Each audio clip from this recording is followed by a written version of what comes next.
Good afternoon, I'm Riza Diaz. This is One News Now. 8 returning OFWs in Davao Oriental tested positive for COVID-19.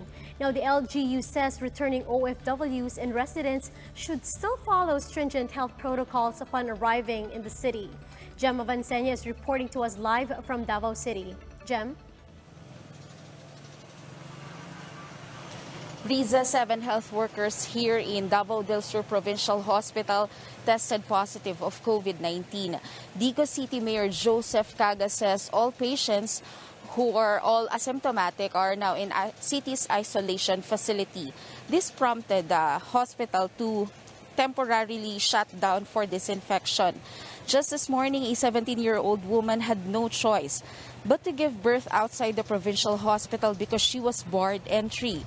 Several birthing centers also rejected the woman because she's a minor. She was instead assisted by a volunteer midwife and pharmacy staff. Meanwhile, Davao Oriental recorded 12 new COVID-19 cases on Friday.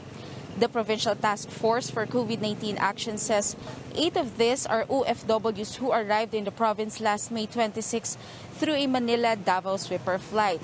The 4 other patients had a travel history to Maguindanao, both returning to Davao Oriental on the same day.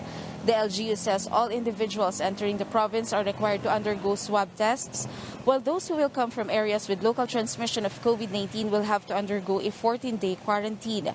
The local task force says returning residents will still have to undergo strict health protocols even if they pass the health screening prior to their trip to Davao.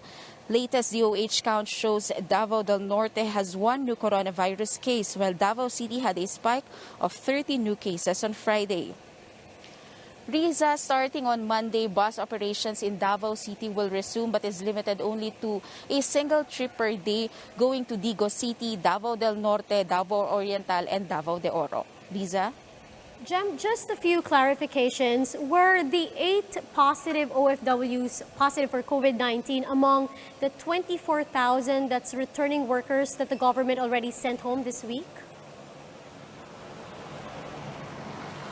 Yes, Riza, you're right. This COVID-19 patients were included on the May 26 sweeper flight from Manila going here to Davao. Riza? Jem, are they also, when they speak of positive, are they talking about the results of the rapid test or the swab test? And have they undergone the RT-PCR test as well?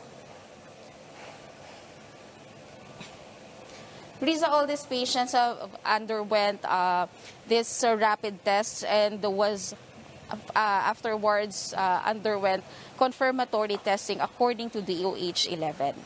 Okay, finally, we would like to know what are the changes in Davao in line, of course, of the extension of the GCQ. How is the transition of the people from Davao from, of course, what we call now is the new normal?